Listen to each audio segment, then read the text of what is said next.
everyone, welcome to Learn English with Zita. My name is Eshani and आप सभी का स्वागत है ऐसे इंग्लिश में. So दोस्तों, जैसा कि आप लोगों को पता है, we are running a series of tricky concepts in English and today we will be talking about tricky concepts in English vocabulary. So today's topic is gonna be different. Let us see what the topic is. Aha! We are going to be discussing about some contronyms which are also known as contronyms or auto-antonyms. So what exactly are contronyms? Do you all know something about it? Please write down in the comment section if you have any idea about this topic. And without any further delay, let's move on और देखते हैं कि contronym का मतलब क्या होता है. Contro means opposite, nym means name, opposite, name, कुछ तो बात बन रही है. So let us see the meaning. Let us see what it means. Contronym is a word which has two meanings, both contrary to each other, both contradictory to each other. Contradictory और contrary का मतलब same ही होता है. That is opposite. So आपके दिमाग में ऐसा कोई वर्ड आ रहा है क्या जिसकी स्पेलिंग सेम हो लेकिन उसके मीनिंग्स बिल्कुल डिफरेंट हो? Let me give you an example. So let us see one example. Left may mean departed or remained depending upon the way it is used. तो लेफ्ट का मतलब हो सकता है बाकी रह जाना या फिर लेफ्ट का मतलब ये भी हो सकता है कि चले जाना. For example, let me give you an example. Yeah. So let us see, let us understand this with the help of an example. Okay. So let me take a pen first. Yeah, I have taken. So the example is only one student is left. So my first clause has left in it and my second clause is others have left for their homes. So यहाँ पे मैंने दोनों जगह left का इस्तेमाल किया है लेकिन मेरे पहले क्लॉज में लेफ्ट का मतलब है रिमेनिंग और मेरे दूसरे क्लॉज में लेफ्ट का मतलब है departed. So are you getting the point which I am trying to explain to you? यहाँ पे दोनों जगह लेफ्ट यूज हुआ है लेकिन एकदम कॉन्ट्ररी मीनिंग्स है, एकदम ऑपोजिट मीनिंग्स है. So now let's move on. हम लोग आगे देखते हैं और हम लोग कुछ contronyms को डिस्कस करने वाले हैं. If you are enjoying the video then share it with all your friends. Share करिए ना, उन्हें भी बताइए contronyms का मतलब क्या होता है. सो हमारा पहला contronyms आपकी स्क्रीन पर आ चुका है. क्या आपको मालूम है बोल्ट के दो मीनिंग्स जो कि ऑपोजिट हो आपस में? सो जल्दी से मुझे बताइए कमेंट सेक्शन में आपके हिसाब से वो दो मीनिंग्स कौन कौन से हो सकते हैं. यहाँ पे बोल्ट का मतलब मैं आपको बताने वाली हूं और मेरे पहले मीनिंग में बोल्ट यूज हुआ है टू सिक्योर, मतलब कि बचा लेना. सो यहाँ पे बचा लेना बोल्ट का मतलब होता है. चलिए देखते हैं इसका एग्जाम्पल क्या होगा. सो मैंने यहाँ पे आपको एग्जाम्पल दिया है. I made sure that I bolted the door before leaving. So यहाँ पे बोल्ट का मतलब होता है बंद, टू सिक्योर. सो यहाँ पे जैसे कि मैंने यूज किया है, मैंने ये सुनिश्चित किया कि जाने से पहले दरवाजा बंद तो है ना. सो यहाँ पे इसका मतलब ये हुआ. एंड अगेन यहाँ पे भी हम लोग वर्ब की तरह ही बोल्ट को यूज करेंगे लेकिन इसका मीनिंग बिल्कुल ऑपोजिट हो जाएगा. तो चलिए देखते हैं. बोल्ट का मतलब होता है भाग जाना. सो यहाँ पे सिक्योर रखना किसी चीज को, लेकिन यहाँ पे एकदम ही ऑपोजिट हो गया है, भाग जाने के लिए यूज भी होता है. जैसे कि यहाँ पे मैंने लिखा है he bolted up the stairs to check the source of noise. वो तुरंत स्टेयर्स पे भागा, क्या चेक करने के लिए? नॉइज चेक करने के लिए. the source of the noise, कहां से आ रही है आवाज. तो यहाँ पे इन दोनों का मतलब बिल्कुल अलग अलग हो गया है. So I hope that you get my point. And now let's move on to the next word. Let us see what the next word is. Aha, bound. इसका मतलब आपको पता है क्या? इसके दो मीनिंग्स जल्दी से मुझे बताइए कमेंट सेक्शन में. And please participate in in this chat, आप लोग पार्टिसिपेट करिए. You will get to know about more vocabulary, you will get to grasp more vocabulary if you participate in this chat. So जल्दी से मुझे बताइए ऐसे दो मीनिंग्स बाउंड के जो कि ऑपोजिट हो. Late us see the first one. यहाँ पे पहला मीनिंग एडजेक्टिव की तरह यूज हुआ है. मैं आपको सेम पार्ट ऑफ स्पीच की तरह ही यूज करके बताऊंगी. So first of all let us see the meaning of bound. Going to a specified place. Bound का मतलब होता है किसी जगह जाने के लिए. हम लोग बाउंड को किसी जगह जाने के लिए भी यूज करते हैं.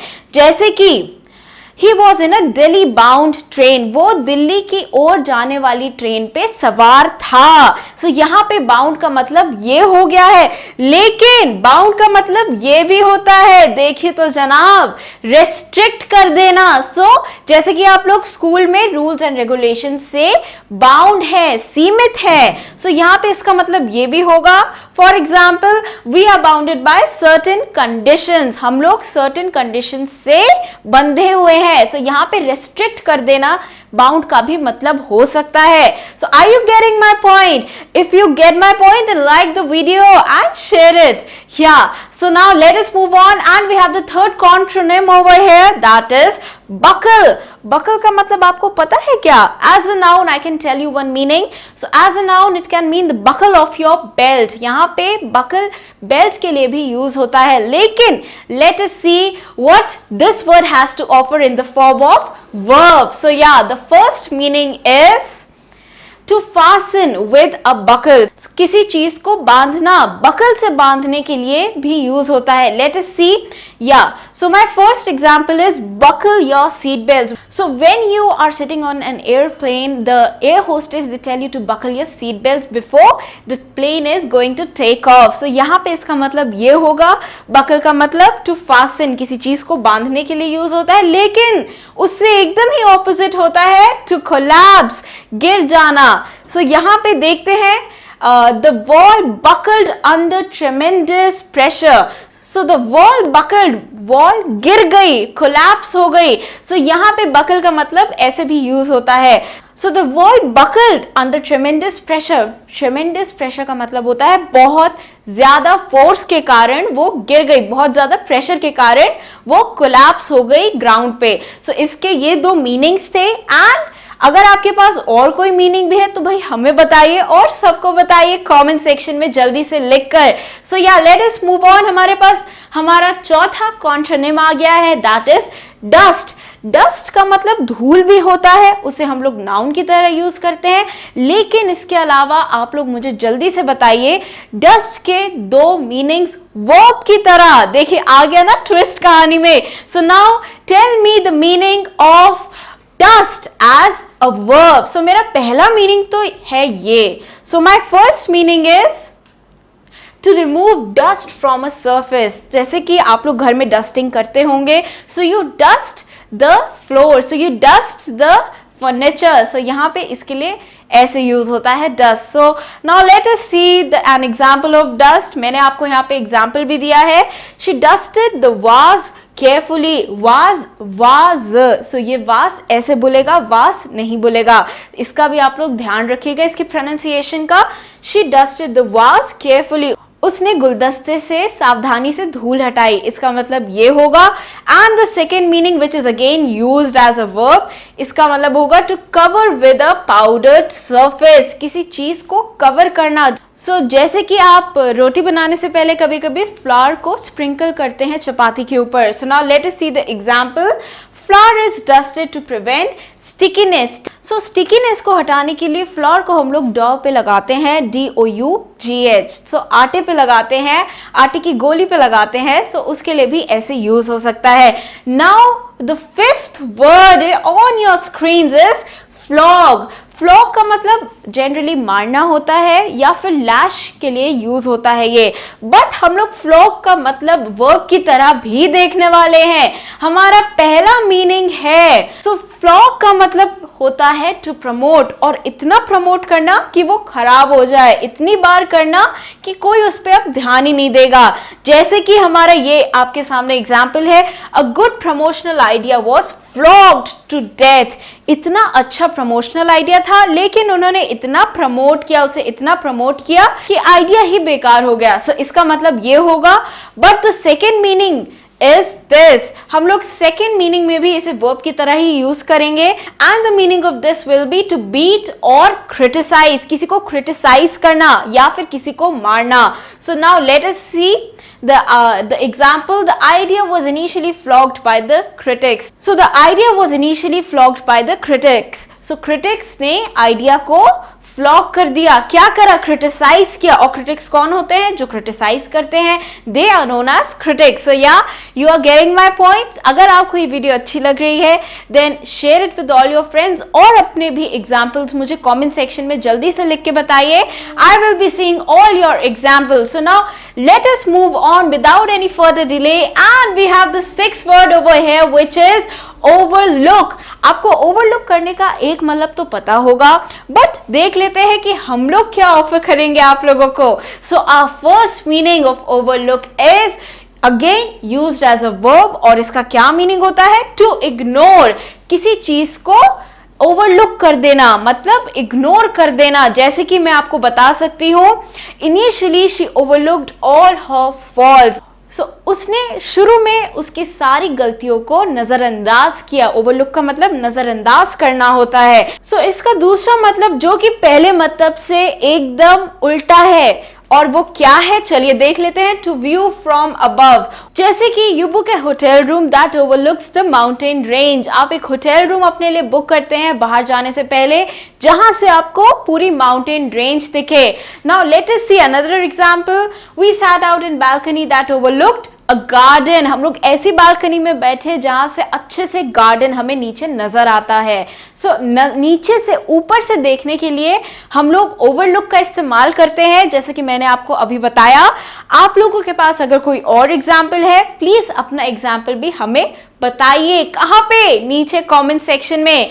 सो या participate in the comment section right now. इससे आपकी भी एग्जाम्पल देने की क्षमता बढ़ेगी, आपकी भी वोकैबुलरी और बढ़ेगी। सो या the seventh word is weather. Weather का मतलब आपको पता ही है, मौसम होता है, लेकिन इसके और दो मीनिंग बताइए जो कि वर्ब की तरह यूज होते हैं।